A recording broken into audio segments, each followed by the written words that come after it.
kali ini saya sedang berada di jalur pendakian Gunung Ciremai via Trisakti Sadarehe. Yuk kita coba masuk mumpung lagi sepi. Ini baru rombongan kita aja yang sampai di sini. Kebetulan kemarin kita sampai bukan kemarin ya, tadi jam setengah 3 dini hari. Ini untuk fasilitasnya di sini lumayan cukup lengkap. Sebelah sini ada pos registrasi, sebelah situ belakang sana itu ada area parkir untuk mobil, untuk motor juga bisa. Terus di belakang pos tiket atau di belakang pos registrasi di sana ada area camping ground dan juga ada toilet. Ini kantinnya, kantin di atas, musola.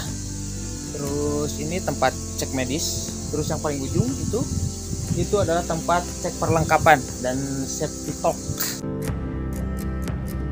Jalur pendakian ini sudah menerapkan sistem booking online dengan tarif Rp7.500 per orang di akhir pekan dan Rp5.000 per orang di hari-hari biasa.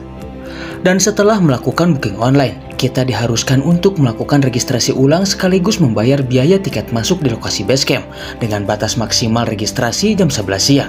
Jadi diusahakan untuk datang ke lokasi dan melakukan registrasi ulang sebelum jam 11 siang.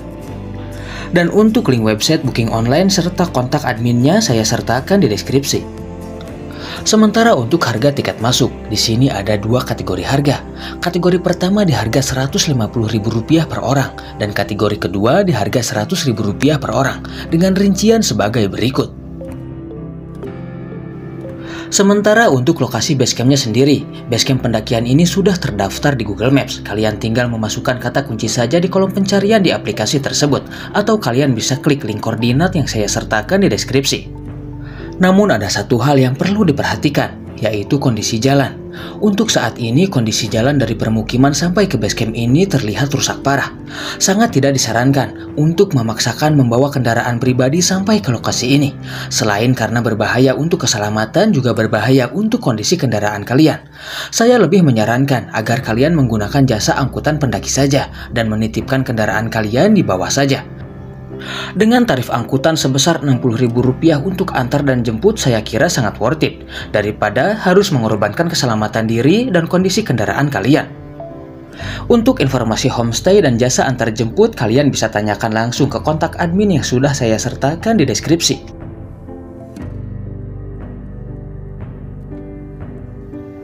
Sebelum kami bergegas untuk memulai pendakian, terlebih dahulu kami diberikan arahan oleh pihak pengelola sekaligus melakukan doa bersama. Dan setelahnya kami pun mulai bergegas pergi meninggalkan lokasi basecamp ini.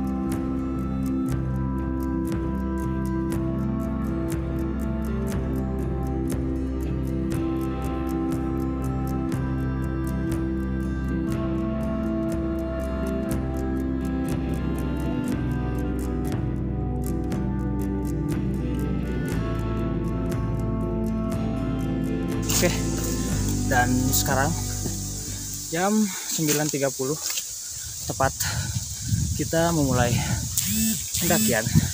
Dan sepertinya kita nggak nunggu Pak Uzi dan kawan-kawan dari Mascot Adventure, karena memang mengingat jalan kita yang lambat dan sekarang jam sudah menunjukkan jam setengah 10. Udah terlalu siang untuk menunggu, jadi kita lanjut aja. Saya yakin Pak Uzi bisa nyusul saya di trek.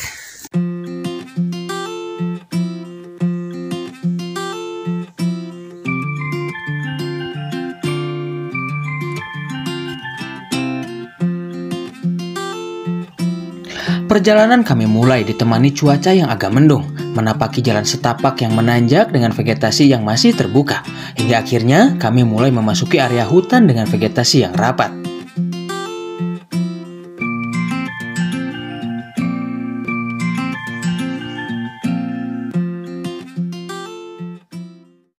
Oke, di awal-awal kita sudah langsung disuguhkan dengan trek yang ya lumayan menguji fisik. Jadi pemanasannya ini langsung geber. Untuk kondisi treknya Ini berupa jalan setapak yang sepertinya kalau dilihat dari strukturnya sih, ini jalur aliran air juga untuk musim penghujan.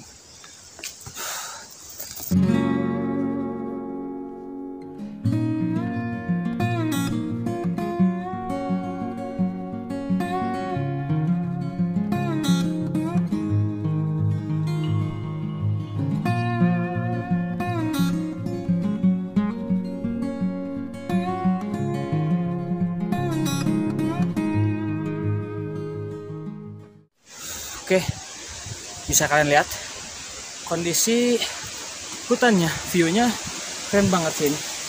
Bener-bener masih kelihatan asri banget, masih kelihatan rimbun banget. Jadi vibes hutannya itu dapat banget ya. Lihat, keren ya. Ini buat kalian para pecinta nature fotografi, saya rasa lokasi ini cocok banget ya. Lihat background di belakang saya, keren banget.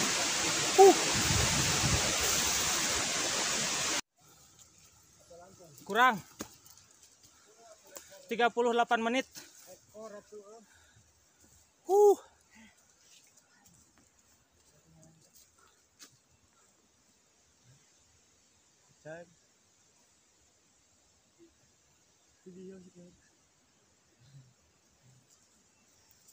Oh itu neng udah salah.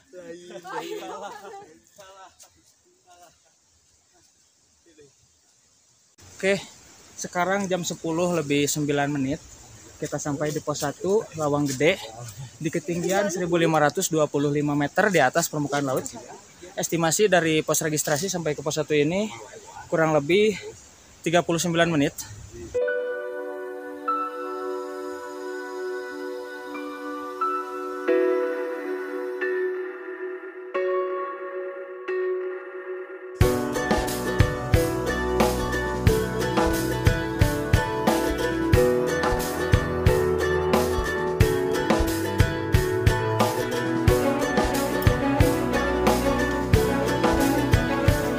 Tanpa berlama-lama di pos 1, kami pun kembali bergegas untuk menuju ke pos selanjutnya, yaitu ke pos 2.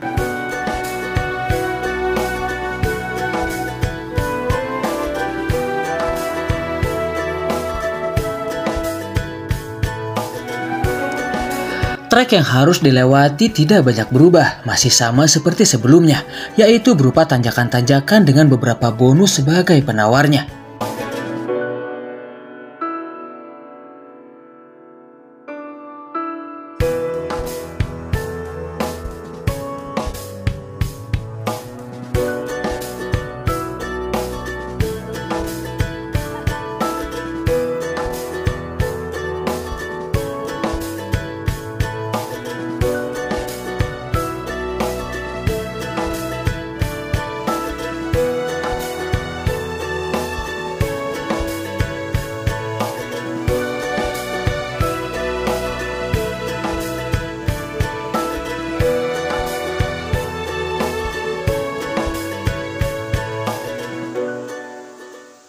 Oke, dan sekarang kita sampai di pos 2 Tegal Jamuju, ketinggian 1712 meter di atas permukaan laut, dan estimasi dari pos 1 sampai ke pos 2 ini kurang lebih 45 menit dengan trek yang lumayan nanjak, tapi tekstur tanahnya lumayan enak soalnya agak empuk gitu, jadi nggak terlalu bikin pegel di kaki.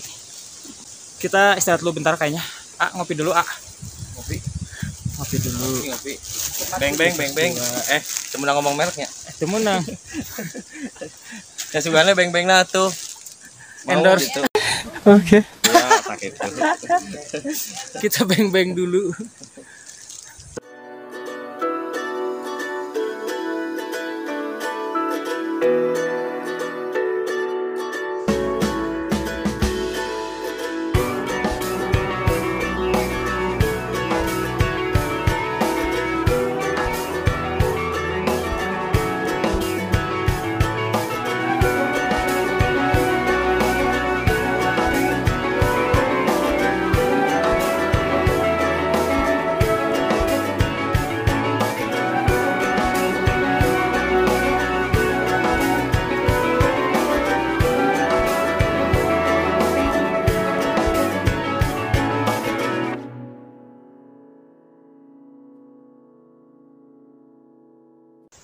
Oke, sekarang kita sampai di pos 3 Kayu Manis, ketinggian 1922 meter di atas permukaan laut.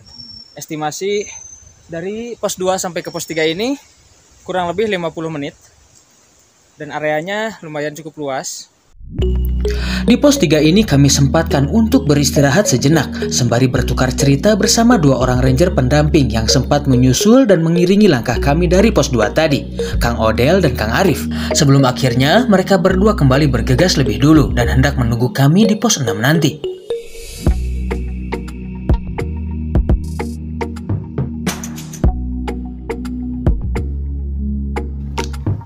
Setelah cukup beristirahat, kami pun kembali bergegas untuk menuju ke pos 4. Trek dari pos 3 menuju ke pos 4 bisa dibilang full bonus, karena jalurnya yang landai tanpa sedikit pun tanjakan.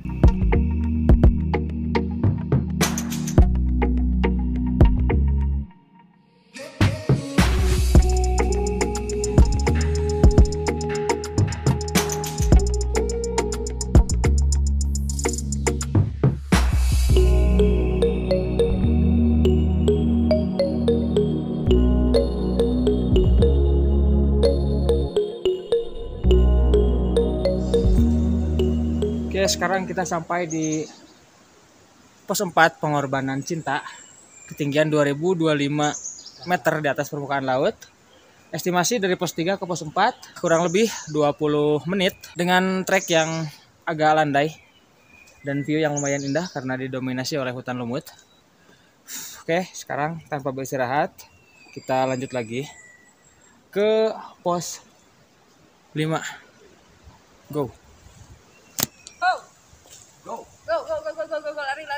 Lari. 4 kali mama 10 menit. 10 menit. Setelah cukup beristirahat di pos 4, kami pun kembali bergegas untuk menuju ke pos 5.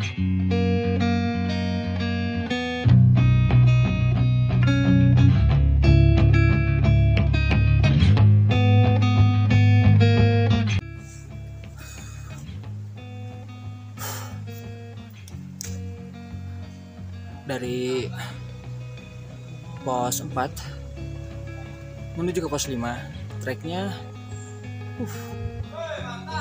mantap banget. Lihat. Vertikal.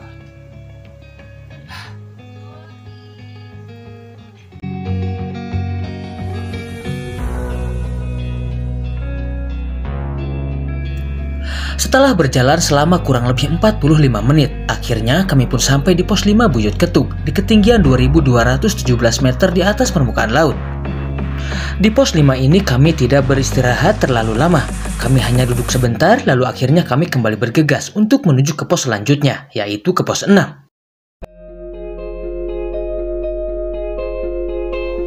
Jarak dari pos 5 menuju ke pos 6 tidak terlalu jauh. Yang membuat lama adalah jalurnya yang menanjak tanpa ampun. Ditambah lagi dengan stamina kami yang sudah mulai menurun.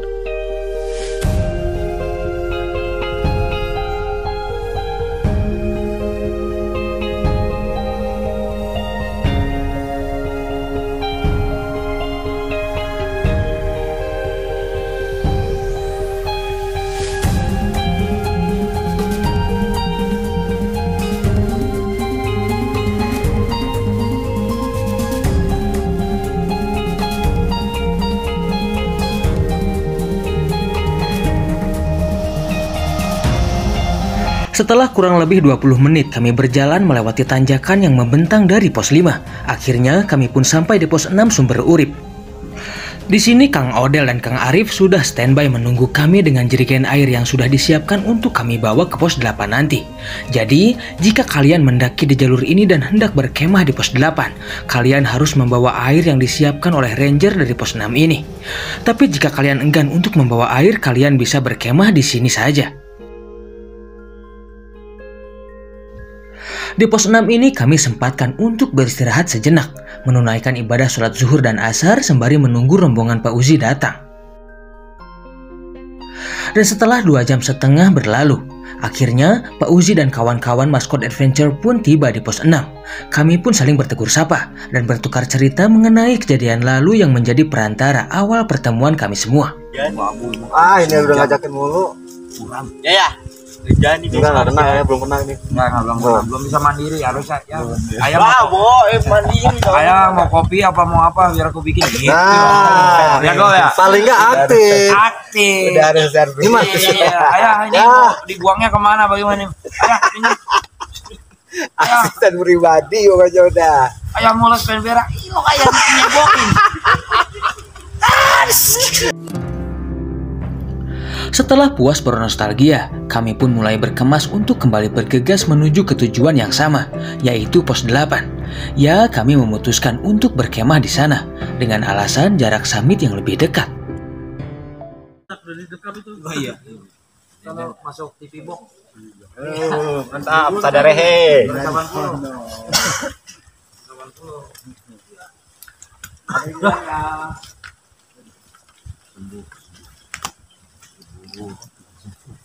Iya, ini mah kuat di sini nih. Ntar lewatan lo nih. Iya. Oh jadi di kamerin mau kuat.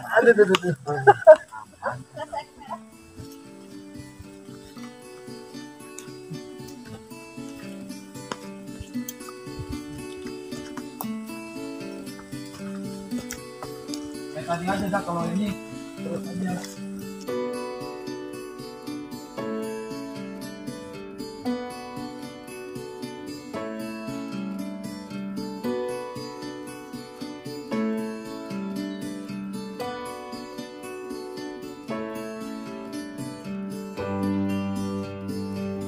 Di sini Pak Uzi berjalan paling belakang, menemani satu rekannya yang mengalami masalah pada bagian otot paha, yaitu Pak Eko.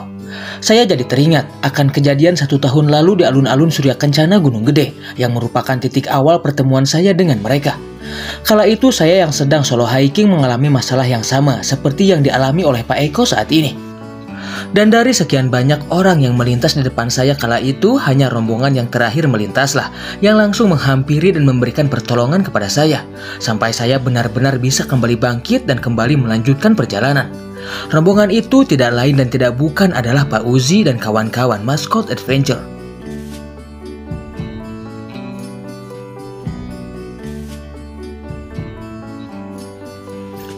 Trek dari pos 6 menuju ke pos 8 merupakan sebuah tanjakan panjang yang membentang seperti tak berujung, dengan tingkat kemiringan yang lebih vertikal dari tanjakan-tanjakan sebelumnya. Di sepanjang jalur ini kita juga tidak menemukan area yang bagus untuk berkemah. Adapun di pos 7, itu hanya berupa sepetak lahan sempit yang mungkin hanya bisa muat untuk satu tenda berkapasitas 2 orang saja.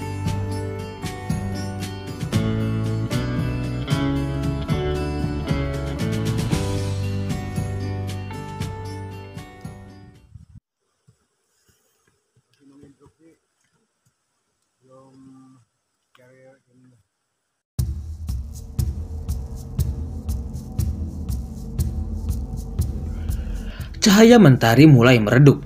Trek yang tadinya terang, perlahan mulai lenyap ditelan kegelapan. Perjalanan menuju pos 8 pun kini terasa semakin sulit. Hari yang semakin gelap, trek yang semakin berat, udara yang semakin dingin, serta kabut yang semakin pekat, membuat stamina kami terkuras lebih cepat.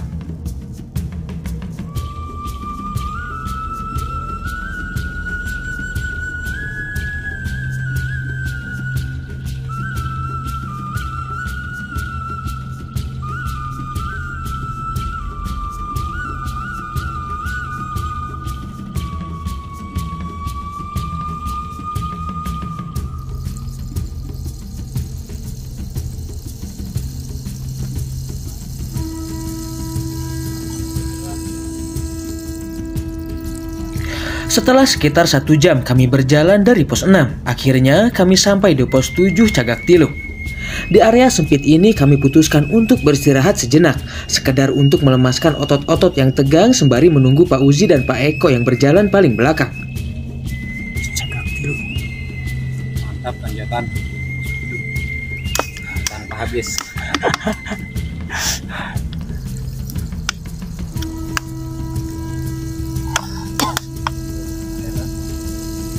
Setelah dirasa cukup beristirahat, serta Pak Uzi dan Pak Eko pun sudah kembali bergabung bersama rombongan, kami kembali bergegas melanjutkan perjalanan.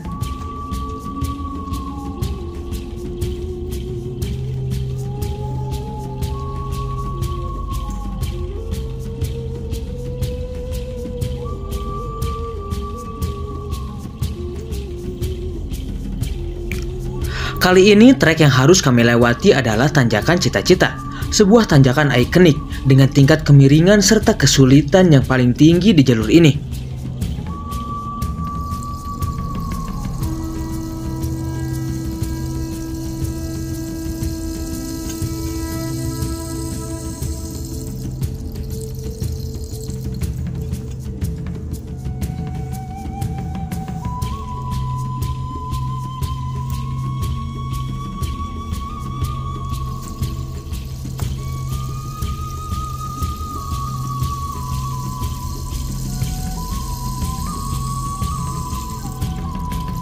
Vegetasi di jalur ini sudah mulai terbuka. Pepohonan yang rimbun dan besar kini mulai berganti dengan tumbuhan bunga edelweiss yang membentang sejauh mata memandang.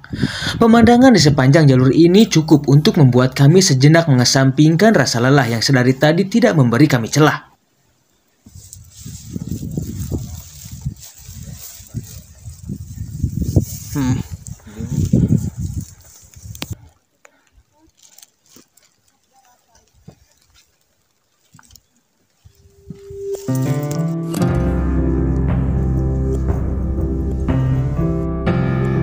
Setelah kurang lebih selama 1 jam kami berjalan di tengah hamparan Taman Edelweiss yang indah.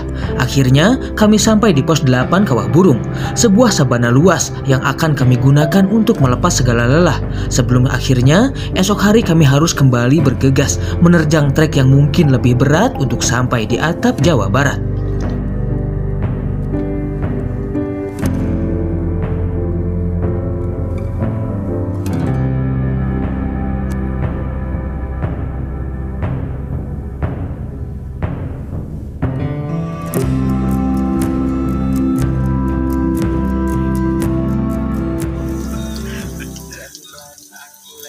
Pesan bukan punten. Oke guys. Oke, guys. Udah komplit. Baik aja rawan.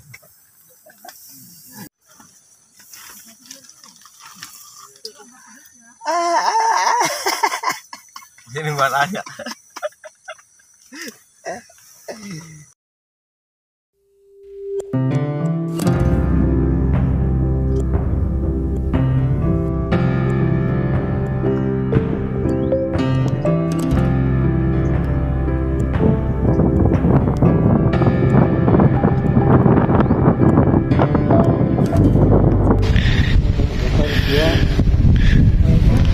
Dua kali ke Cermeh, 2 kali diterjang badai, tapi hari ini bukan maksain, mencoba summit aja semampunya.